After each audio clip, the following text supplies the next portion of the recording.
Mhm, mhm, mhm, mhm.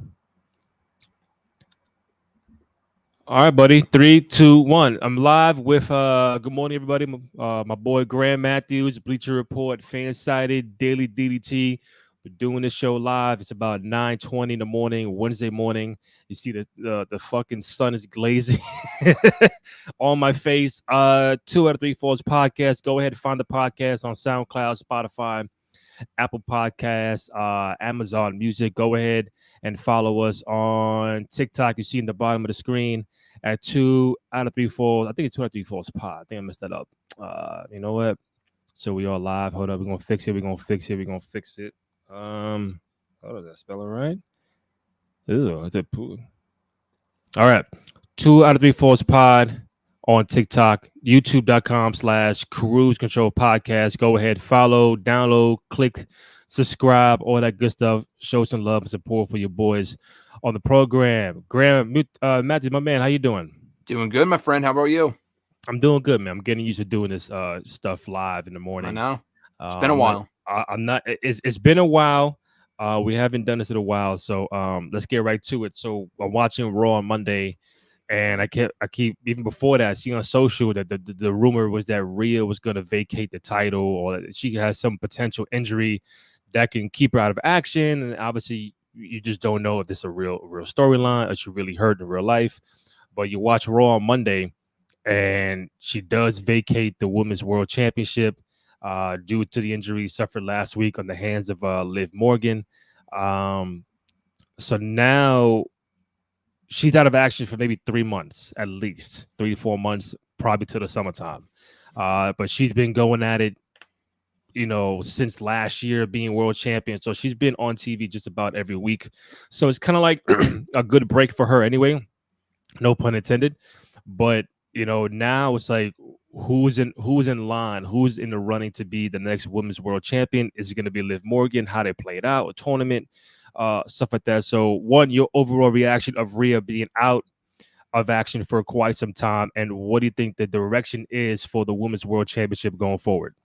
Yeah, it was surprising. I mean, apparently she suffered it during that backstage segment last week with Liv Morgan in the post WrestleMania Raw. So it's unfortunate. She's been champion for over a year now, and she just beat Becky Lynch at WrestleMania. A lot of opinions regarding the reign, whether it's been underwhelming, whether it's lived up to the hype. She hasn't had a lot of memorable title run or title defenses so far in her year-long run as champion. But even as recently as a week ago, I'm thinking, who's going to be the one to dethrone Rhea Ripley as champion? Could it be Bianca? Would they wait an entire year to do that? Would Rhea have this 2-year run as champion? We'll never know. Yeah. I do think they were obviously headed for a Liv Morgan match. Could Liv Morgan have been the person anyway to beat her for the belt? We just don't know. I would have been perfectly fine with that, by the way, just because it would have made sense with the story. Mm-hmm. The saving grace of this injury is that they're crediting, and she was legitimately responsible anyway, by accident. You know what happens. They're crediting Liv Morgan for injuring Rhea and costing her the championship. And it was Rhea who attacked Liv last year. So it makes perfect sense. It sets up a big match between the two for when Rhea comes back. Now, the question is, if Rhea comes back, when she comes back, will she be a babyface or will she be a heel? And will Liv be a babyface? And will Liv be the heel? That's kind of the question. As far as who wins the championship in the meantime, Liv Morgan would obviously make the most sense. I don't know if you go to that right away, though. And it's hard to say because they're using the current Raw roster to crown a new women's champion next week on Raw before the draft even happens. They're not waiting until Backlash. They're not waiting until the draft. They're doing it next week, which tells me that they want to get this out of the way so they can draft whoever the champion is in the draft the following week. Mm-hmm. It's got to either be two people. I don't think you bring back Becky soon. I don't think she's hurt. I know she was sick at Mania, but I don't think she's hurt. I think she's just taking time off. She's earned it. Keep her off TV for a little bit. Yeah. I think the only two answers are either Liv or Nia Jax.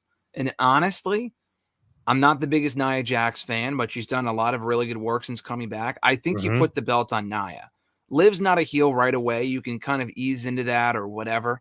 Maybe she wins the belt. I think you have her win the belt from Nia. I think that's the way to go. I think you keep both Liv and Nia on Raw. Nia becomes champion next week, maybe by winning a battle royal or a mini tournament or whatever it might be. So that's what I would do. I would probably give the belt to Nia Jax. Liv winning would be great too. They could just get to that right away. But I think there's a story there with Nia becoming the interim champion and Liv having to continue to climb the mountain before dethroning her. And then maybe she could turn heel soon after, or whatever the case might be. So that's probably what I would do. I would put the belt on Nia Jax, because if it's not Liv and if it's not Nia, I really don't know who else it would be.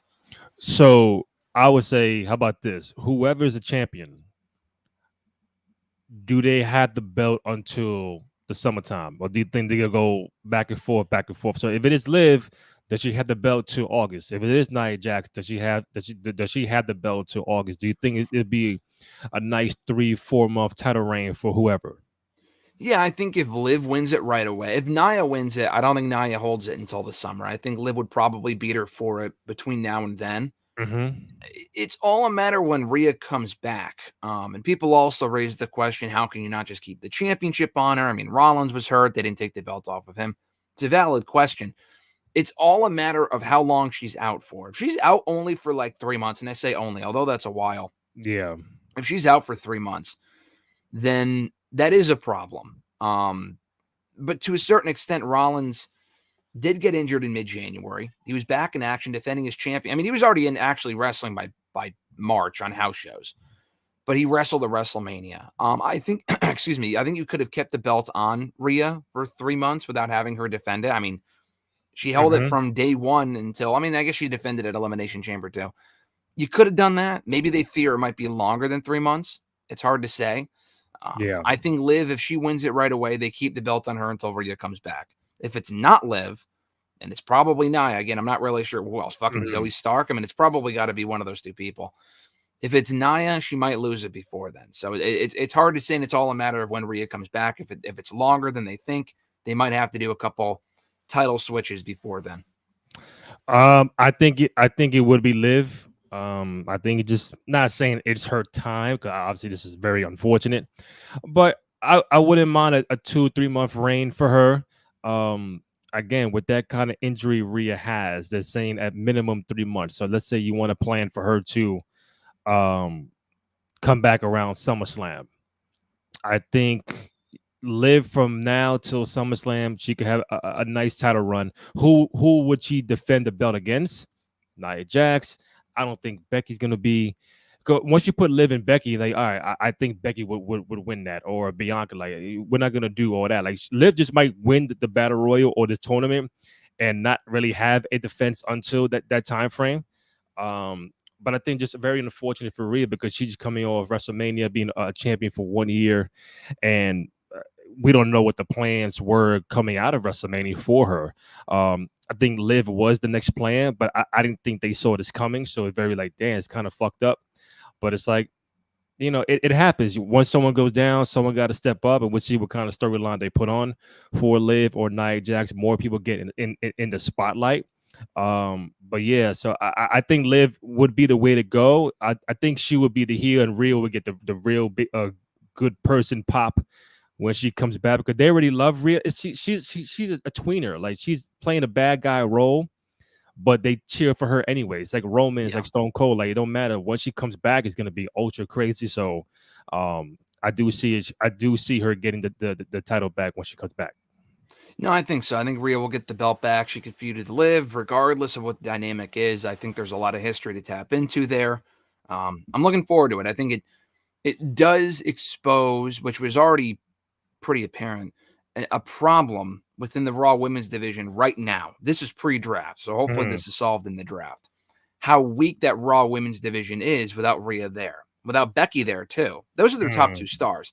Without them, now that you don't have star power. Well, Becky did say that she heard the rumors about, I'm gonna be taking off, but she's gonna be in Backlash. But I don't know what her plans are at the Backlash. But she did say, hey, I heard your rumor about me going away for a bit, taking time off, but I'm still around. So she might hang around.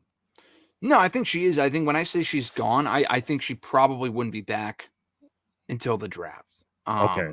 I think there's a reason why she wasn't on the show this week, last week, next week. There's nothing for her to do anyway. Like, what would she even do right now? She just lost to Rhea, sell the loss for a little while. Yeah. And then, I mean, maybe she's back next week. She could be. I really don't think Becky should become the champion. I'd rather see that. I mean, maybe you give the belt to Becky and then Liv beats her. I think the belt has got to go to Liv ultimately. If it goes to anyone else but Liv, Liv has to beat that person for the championship. Right. And it's also tough because the draft is coming up. So any of these people I just mentioned may not even be on Raw coming out of the draft. Rhea might get drafted to SmackDown. I think it'd be fucking dumb to have her get drafted away from the championship and from Liv Morgan. I think they have to end up on the same show after this. Becky and Seth could go to SmackDown. Nia could go to SmackDown. It's tough to say. You could draft the whole championship picture over to SmackDown. They've done that before too. I don't know. I don't think Becky will be around next week. I guess she could be. I guess she could win the championship. I probably wouldn't do that myself. I would probably prefer to see her go to SmackDown because she's already feuded with Rhea, with Liv, with Nia. You don't really need to have her on Raw anymore. Have her go to SmackDown and feud with some of the other women. It's probably what I would do. That's pretty much it. So I guess we'll see where they go with it. And I think the belt has to be on Rhea when she comes back, and it's all a matter of who's holding it when she does return. So the draft is coming up when? I know it's soon, but how soon? Like 2 weeks? So it's next Friday. It starts. Isn't the NFL draft the 25th or 26th? You know when that is? I think it's the day after, which is funny. Let me see. It might be the same day, actually. Next Friday is the 26th. That's when it starts. And then night 2 of the WWE draft is the 29th, which is a Monday. NFL draft April 25th through the 27th. Okay, so they're happening at the same time, which is funny. Yeah. They're doing it next Friday and the following Monday. Okay. That's when it's going on, yeah. So since we are at the draft right now, we always have fun when we do this. Like, who are some of the people that need a relocation to be in the title picture, just for better storylines? Who from Raw can benefit going to SmackDown, and who from SmackDown can benefit going to Raw? Well, now it's tough to say because Cody Rhodes being the WWE champion opens up a lot of possibilities for people to get actual opportunities at a top title. Now, Roman Reigns holding that championship hostage for 3.5 years disallowed a lot of people from getting title opportunities for a very long time because you knew they weren't going to win it. So, I don't know. I would say that you need to figure out where the top champions are going because currently they're both technically on Raw. Either Cody Rhodes is going to Raw and bringing the WWE Championship to Raw, or Damian Priest is staying on Raw and Cody Rhodes goes to SmackDown. It's kind of the question right now. I would say Damian would stay on Raw, Cody to SmackDown, because you're gonna Cody has to fill that void of Roman Reigns. So I think him going to SmackDown is a safe bet because you already have Drew. As of right now, Drew is still on Raw. CM Punk is on Raw. Jey Uso is on Raw. So that World Heavyweight Championship title area is kind of congested in a good way. You mentioned Cody. Maybe a guy like Gunther can go to SmackDown. I think shipping him over there could be beneficial for him. But I didn't mean to cut you off, but keep going. No, yeah. My bad. No, that's the thing. I was thinking maybe Cody Rhodes goes to Raw because Raw is not going to be – that'll be back to being their flagship show soon enough. When it's on Netflix by next year, and that's not for another 9 months, but they're going to be off of Fox for SmackDown by like October or whatever. So, I mean, it's not like, oh, Fox is the premier show. We need Roman Reigns and Cody Rhodes on the show. Not necessarily, because they're not going to be there for much longer. They might get some say in the draft today, but I don't know. I'm thinking long term here. They probably want to match up the WWE Championship with the WWE World Women's Championship. And the will probably end up being the SmackDown Tag Team titles come Friday. Will probably be rebranded as the WWE Tag Team titles. They probably want that all on the same show, and that makes sense. So with that being said, they would probably put Cody on, unless you draft like Bayley to Raw. Like, I wouldn't do that. Just keep Bayley on SmackDown, bring Cody to SmackDown, keep Waller and Theory on SmackDown, and then I would draft the entire Judgment Day to SmackDown, but that's not only for the reason that you mentioned, but when you do that, you have to swap all the titles, like I just said. I would keep Liv on Raw, just because when Rhea comes back, she should be on the same show as her. The Judgment Day, I guess, by proxy would have to stay on Raw with the World Heavyweight Championship. I might move Rollins, I guess, would probably have to stay on Raw. Yeah. I don't know if you have Cody, Rollins, and Roman all on SmackDown. I mean, I guess Roman could go to Raw. Roman, you could swap. I would say, I don't know. If there's like the untouchables, I think Roman would be untouchable. I mean, like, they're not moving him. They're not moving the Bloodline. They could. They might. I mean, they could. You never know. That's why it's get called a draft. But I would say, if you ask me, who's like bound just to stay where they at, I think Roman, the Bloodline, for SmackDown purposes. I think Cody goes to SmackDown because you got to keep the World Heavyweight Championship on Raw. Seth would stay on Raw. I think Seth, Punk, Drew would remain on Raw. I think, if you ask me just off the top of my head, I think Gunther goes to SmackDown, so he can go for Cody's title. Like, as I mentioned, Damien's gonna have Punk, Drew, Jey Uso to battle with him. Trying to see who needs, like, I think, would LA Knight go to Raw? So I think Jay might get drafted, honestly. I think he might go back to SmackDown so they can rekindle him with the Bloodline, because they're doing this Bloodline Civil War, and they might end up doing the Usos reunited, which I don't want to see anytime soon, but that's probably where they're going with this. Jay and LA Knight kind of fulfill the same role to me, where they're kind of like the up-and-comers, haven't been world champions, haven't even been a mid-card champion yet, but they're both uber popular. I don't know if you have them on the same show. So I would probably, if you move Jay to SmackDown, which I know that's not what you said, but I'm just saying, if I would move Jay to SmackDown, LA Knight, I would probably move to Raw. And I think LA Knight, I don't know, I think he should be the one to beat Logan Paul for the United States Championship. So with that in mind, I would probably, man, I don't know, it's fucking tough, because if you move the United States Championship to Raw, that means Sami Zayn got to go to SmackDown. And Chad Gable, too. So it's like you kind of move the whole fucking title picture. I don't know if you do that. It's tough, man. I don't even know if you do a draft. I mean, they're doing a draft, but yeah, like I don't even really want to see a draft right now, because I kind of like the rosters the way that they are with the current stories that they're telling. So it's really difficult.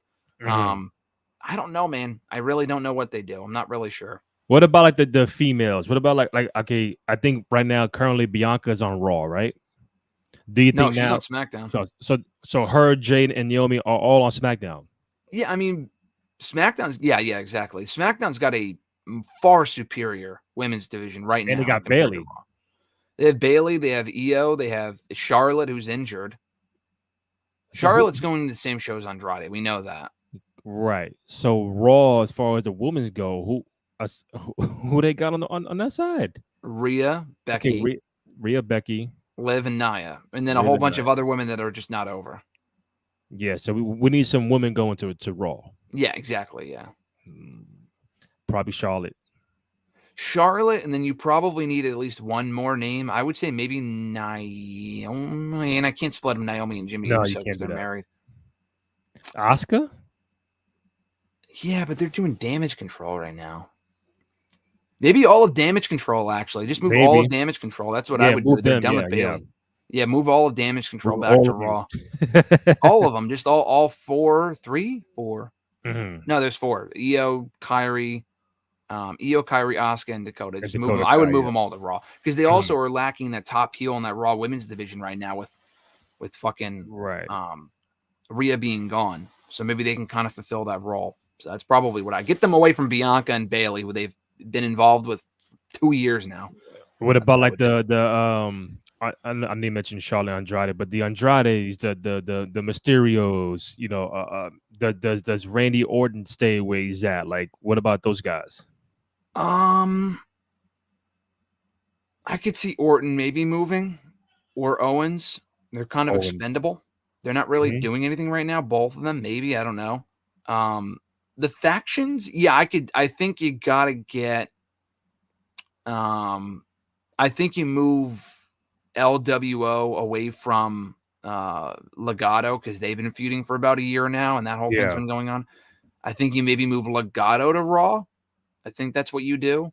Yeah, I'd have to look at the rosters. There's a lot of people to consider here, so I don't know. I mean, it's tough. I think before we move on, I say Miz and R-Truth, they will remain on Raw. They got new I think tag they team. stay, yeah. So they have the World Tag Team Championship now. Mm-hmm. So that means they're gonna rebrand SmackDown. I assume on Friday for Waller and Theory, and what they're gonna be the World Tag Team Champions, but on the SmackDown side. No, I think they'll be the WWE Tag Team Champions. Okay, that makes sense. No, but listen, that makes sense to me. I know it sounds Okay. weird because one of them's World and one of them's WWE, but this is the way that it was even 20 years ago. They did this 20 years ago. Right. They called them when they did the initial brand split in 2002 for a good 5 to 7 years at least, probably through like 09, 2010 when they merged the titles again. Yeah. You had the World Tag Team Championships on Raw, and Yeah. they had the WWE Tag Team Championships on SmackDown. As silly as that sounds, because it's like World WWE, what's the difference? That is far fucking better than this Raw SmackDown bullshit. They needed to get rid of that years ago. They got rid of it with the women last year, which was great. They've needed to get rid of it with the tag team titles. They finally have. They split the tag team titles. They have enough teams, I think, to make the 2 tag titles work now. Thank fucking God they're moving away from it. And I like the new belts. I think they're nice. Much better than the old titles. Way better. Much better. The old belts look awful. I think this is a big step in the right direction. The rebranding was long overdue. So we'll wait to see what happens with the draft next Friday. Not this Friday, but next Friday. Should be interesting. And I think also, so Chad Gable turned heel. I'm gonna get to the bloodline at the end, but Chad Gable turned heel on Raw. Intercontinental Championship match with Sami Zayn, Montreal. I thought they were gonna take the belt off of Sami Zayn. I was like, oh shit, like I could see Chad Gable winning this match. Obviously, he did not. Sami got the victory. He's going to his family, and so boom, Chad does the suplex, whatever. Like now you see a heel turn for Chad Gable. Many said Chad Gable should have been the guy to beat Gunther in the first place, but that didn't happen. So, what do you make of this new characterization for Chad Gable? And I think it'll benefit him in the long run. And now this new rivalry between him and Sami Zayn. Yeah, I mean, I initially wasn't sold on the idea of him turning heel because he's built up this groundswell of support for the last couple of months with this whole story. They wanted to finish with Gunther. That got thrown away as soon as he lost the championship, as soon as Gunther lost the Intercontinental Championship. So turning him heel was kind of the only option left. I mean, you could have had some other options, but at this point, it doesn't really matter. He got a great reaction for turning on Sami in his hometown. I thought that was beautifully executed. You can kind of go the Christian 2011 route with Gable, where he just kind of gets obsessed with losing and then snaps, which he did. Hopefully wins the championship. You can put the belt on Gable in the next fucking pay-per-view. I mean, Sami, it was more about the moment than it is the reign. Sami's already a 4-time Intercontinental Champion. He does not need a long reign as the Intercontinental Champion. No. He could even lose the belt and then get it back. It doesn't even really matter. Gable's got to win that championship at some point. I know Sheamus is on Raw right now. He just returned to Raw. He was on SmackDown previously. He should be champion at some point as well. He has also never held the Intercontinental Championship, and he fucking should hold the Intercontinental Championship.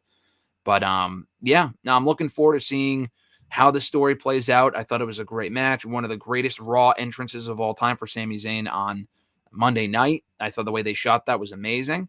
And yeah, I'm glad Gable's in a prominent spot finally after being kind of overlooked for so long. So I really liked what they did on Monday, and I'm looking forward to seeing how the feud progresses from here.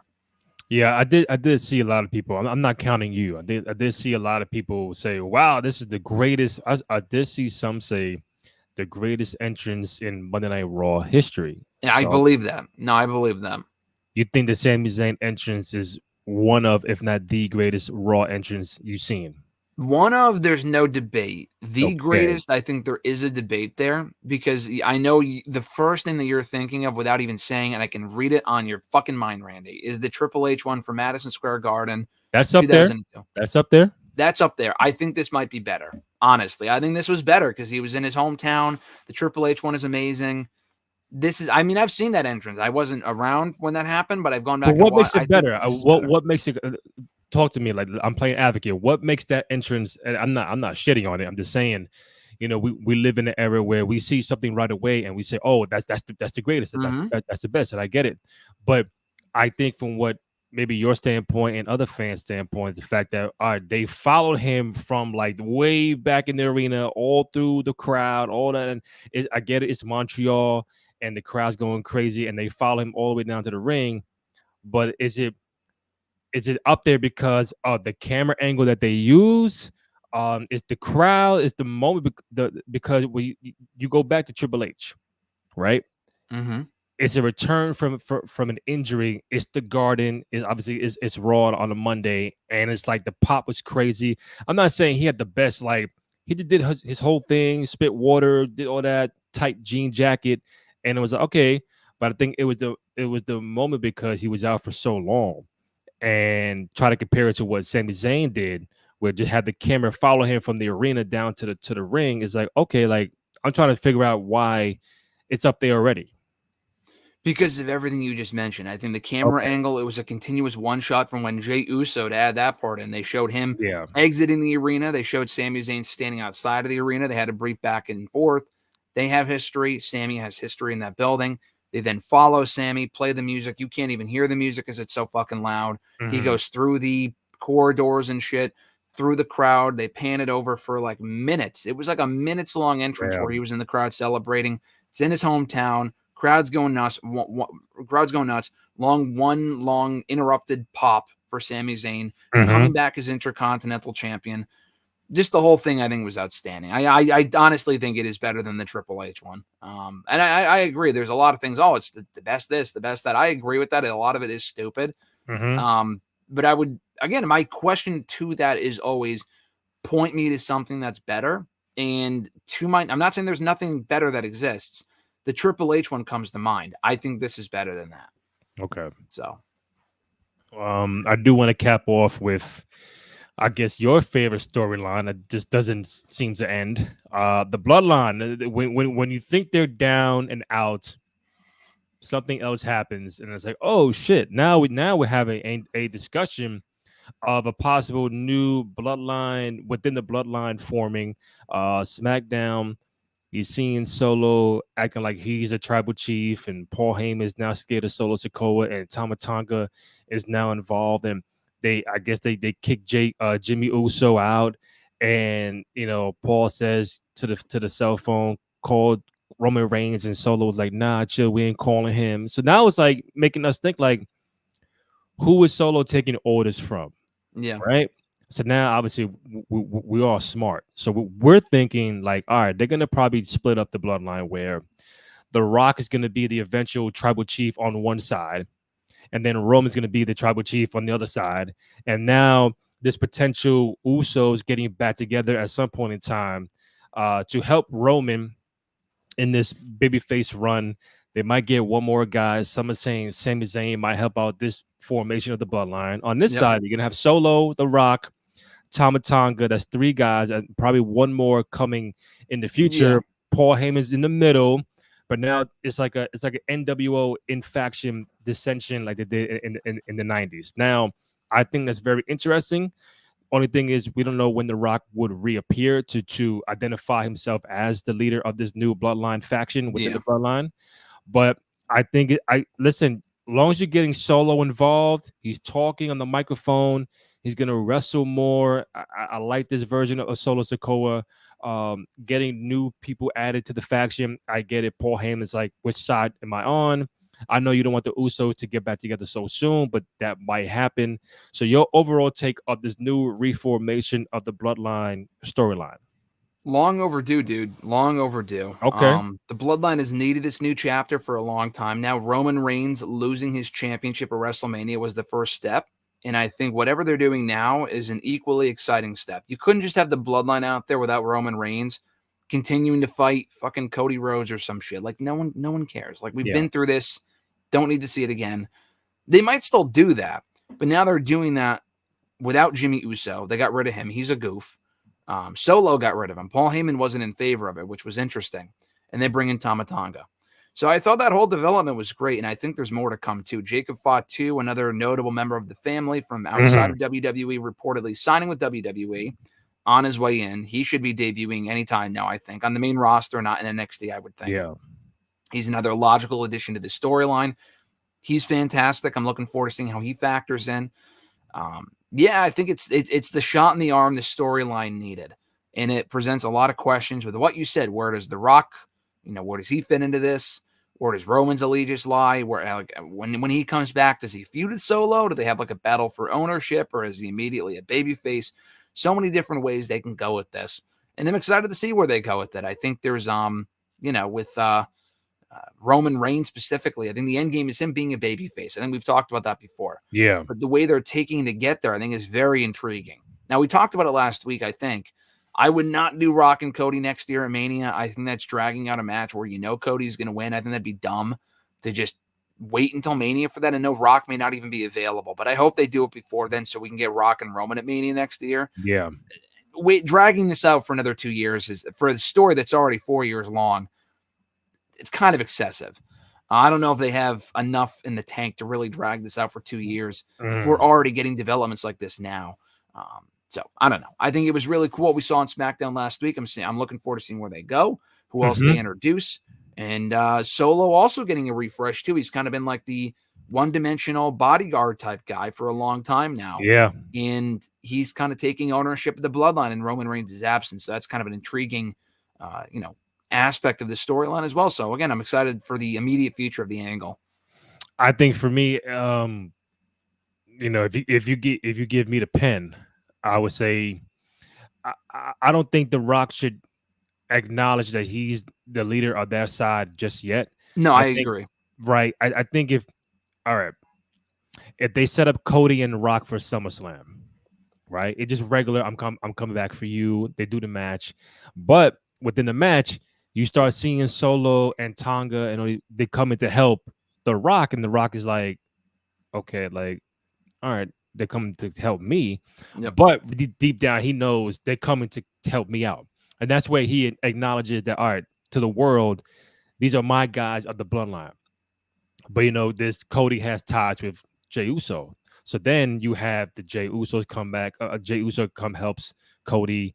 Then you might get a Jimmy, and then you might get a Roman come back on the same show, where you have like the face-off of Rock and Roman, and then you kind of build that because you're getting away from Cody after SummerSlam. There should be no Cody involved, right? In my opinion. Then you start into because I see this could be a War Games match with those guys. Oh shit! Okay, now we're getting somewhere. You get to SummerSlam, Cody and Rock. You get to War Games with the Bloodline against the Bloodline. Something at the Rumble, but then you go to Rock and Roman at WrestleMania. I think that's the way it should be laid out. I totally agree. War Games is possible. I don't see Rock wrestling in War Games. I really don't. I don't see him wrestling in Survivor Series. If they do this, I'm not saying he's gonna.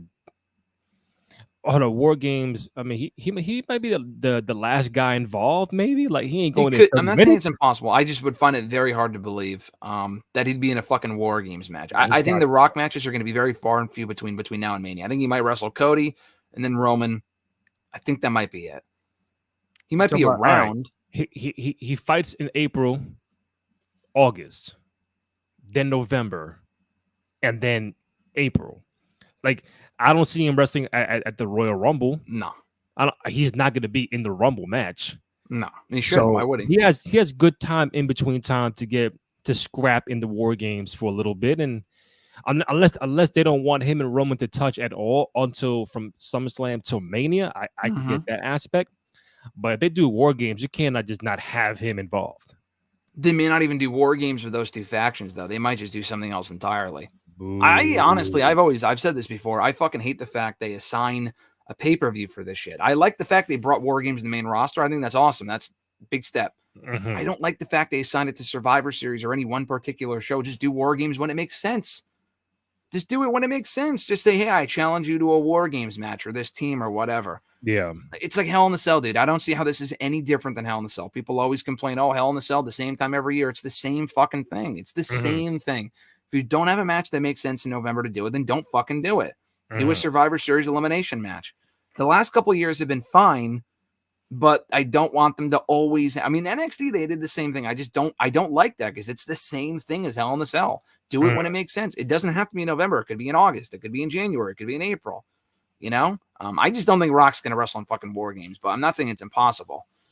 I don't know how much he's really going to be around for the next year. That's the question. Well, I think in the last 2 War Games, I think it made sense. I think obviously 2 years ago with the Bloodline, that was against KO, Sammy. Yeah, and this year was Judgment Day. Yeah, no, I agree. Judgment Day, but now now got lucky with those. Yep. Yeah. So now, if it is potentially Bloodline against Bloodline, I mean, I think you might have to do it, unless some might say that's too quick to do it. So they might have to hold off on that, which is okay. That's Plan B, but it'll be cool to see Rock involved in this match, because Rock has done every fucking match you can think of. I mean, he's done Hell in a Cell, ladder matches. He's done everything, cage matches, Iron Man. Iron Man. He's never did Elimination Chamber. I know that for a fact. No, or TLC. I don't think. Or TLC Chamber. Those are kind of after his time. Nah, I don't think Rock has ever done Chamber. No, Chamber came around in 2002, and by that point he was kind of like done. So he was part-time at that point. All right, so Chamber, War Games. He's never done that multi-person kind of match. So getting him to be there and scrap with Roman and his cousins for a little 10 minutes, that's nothing. Like he ain't got to do much, but just him being involved to sell that match even more. I mean, I don't know where it's going to be at. But I think getting him in that Chamber match, or the fucking War Games match could be cool. But I think we are on the road to Rock and Roman WrestleMania 41. I don't think it should be Cody and Rock. I think that should happen to your point at SummerSlam, and then Cody's gonna get.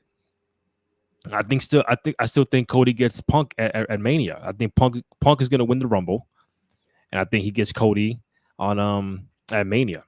Just depends on does Cody main event night 2, or does Rock and Roman main event night 2? That's going to be the magic question. Yeah, that is the question. I would. Rock and Roman might main event night 2, but I don't think it should. I think diminishing your top championship by having it be main event night 1, I don't like that. I really think but to your point, I think Saturday. I think if they do Rock and Roman Saturday, I think that's like obviously Rock was on Saturday for night 1. He was this year, and that surprised me. He did wrestle night 1 this year, yeah. And it felt like it gave you like that vibe, like, all right, this is like a Saturday night vibe, but I know the bigger thing is coming the next day. Mm-hmm. So I think Cody does main event night 2 against, if it's Punk, it's definitely night 2 for Cody. Yeah, exactly. It depends on who he faces. If it's Punk, that's a night 2 main event. It's hard to say who's going to face next year, because so much can obviously change. Yeah. People get hurt, people leave, people come back. There really isn't a wide pool, though, for as deep as the talent roster is in WWE right now. Cody's champion for an entire year, and I don't even know if that he needs to be. He could lose it and get it back, or not be champion at all by that point. Yeah. Punk makes sense as an opponent, unless Punk faces Rollins or someone else or whatever. Punk to me would make sense. You also have the obvious match of Orton. We've talked about that a lot. That's a possibility.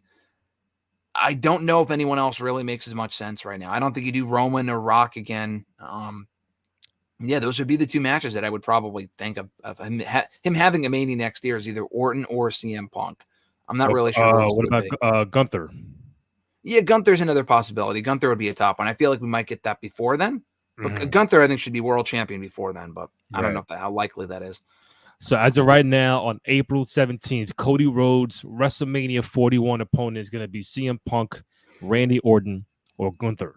I'm thinking CM Punk. I think Punk comes back and we get maybe the Rollins match before Mania. Definitely the Drew match before Mania. I think next year it's Punk and Cody. I said that in an article recently, like kind of looking ahead for what matches I could think I could see happening next year, and that's the match. Because they teased it. I mean, not that they did it for that reason, but they had that face-to-face before the Rumble earlier this year. They actually were the final 2 in the Rumble this past year. Yeah. I think there's a lot to go off of there. Maybe by that point, Punk's a full-fledged heel. I don't know. I think there's a lot to go off of there. So that's the match that I want to see. And Punk goes over? It's impossible to say. I would put the belt on Punk. I would too, because to your point, before I let you go, like, I don't think I think we can go back to short title reigns. I don't think anybody has to be a champion for 4 years or 2 or even a year. Like, it won't take away from Cody beating Roman, but if Cody was to lose it in 6 months or in 4 months. Okay, you lost it. Like Stone Cold lost the belt in 4 months. Exactly. This is what I've said. He'll be fine. He can get it back, dude. He won't be. If he's a one-time champion, then we can have that conversation. But I think he's fine. Honestly, beating Roman was the thing. I told you this before, but beating Roman was really all that mattered when he did it too, and not fucking 2 years later. He had to beat Roman at Mania. Now that he's beaten him, he's set. He's solidified. He's the guy now. He can lose the belt. It will not be a Kofi thing where he loses it and never gets it back. He will be champion again. He could lose it in 4 months. He could lose it in 6 months. He could lose it in a year. I don't know if I would even go beyond a year. I feel like that by that point, you're kind of pushing it. People are already complaining about his promos and shit. It's like, oh my God, it's been already 8 days. My goodness. By that point next year, he might already have to turn heel. But yeah, I agree. Sorry to cut you off, but I agree. I'm not saying full turn heel, but I think you're going to start seeing some little indications of Cody's character. By the time WrestleMania 41 hits, it'll be a different Cody. I'm not saying they're not, still doing whoa, but it'll die down a little bit. He might get a little cocky, he might get a little more arrogant, might get a little okay. I want to see that Cody Rhodes. Yeah, that'll happen at some point in due time. And I think Punk will still be. I don't think he'll be heel before Mania. I think he's gonna. Could be. I mean, He's an amazing heel too. So I don't know. Yeah. No, I like when Punk is like it in his asshole mode. He's like ungodly. He's the best. He's the best. Yeah, no, he's amazing. Yeah. Anything else I left off? We got Rhea. We got the Bloodline. We got Chad Gable. We got Draft. We got potential WrestleMania 41. What else am I missing from the week? If anything, I think that's it. Think that's it. I think so. I think we pretty much covered that. Doing the show live wasn't that bad, right, Grant? It was... No interruptions. Yeah, no issues. No interruptions. So the longer we do this, I do want to, let people know we had about 95 people chime in. Greatly appreciate your support. Me and Graham going to keep doing this. Hopefully, again, it's on Graham too. So I've been dying to do things after a PLE, not so much Raw, SmackDown. That might be once in a blue, but after a PLE, if this man right here is available, we're gonna rock out and talk about it. But you gotta let me know what you can and cannot do, bro. I usually cannot do after PLEs. Usually I'm writing, working, sleeping, something. So usually post PLEs are pretty unlikely. Or like the next day, we could do the following day. That's more of a possibility. I know you're a very busy guy. You're in the press rooms, you're at WrestleMania, you're talking to The Rock and Triple H. You know what I'm saying? You're getting nice quotes from all-time legends. So I can't compete with that, bro. Hey, listen, I'm not talking to 3 future Mania main eventers, and I won't say who it is because I don't want to spoil anything. But I'm not talking to 3 in particular women having a great interview. Yeah, exactly. Yeah. But listen, you've been doing this longer than me. Like you got a lot of people under your belt. Like I got ways to go. I appreciate that. No, listen, Randy, it was a great weekend last weekend. I thought it was awesome. You got to do that. And among everything else, you got some amazing shots. I can't take a picture or video for shit. So it's definitely you got that advantage on me for sure. Let's put it that way. Appreciate that. Real quick. So find us on TikTok, 2 out of 3 Falls Pod. Go ahead, download, rate, comment, subscribe, hit the like button. I do want to get some more fan interaction. We're live on youtube.com/Cruise Control Podcast. Also on Twitter, find Graham Matthews at WrestleRant. Great work for both Bleacher Report and Fansided. DDT, myself, Randy J. Cruz, RDNDY, letter J CRUZ on both Twitter, IG, TikTok, all that good stuff. So Graham Matthews, always love you, bro. Appreciate it. I know we'll tap in soon next week. Much love, my man. I'll talk to you next week. All right, man. Take it easy. You too. All right, bet.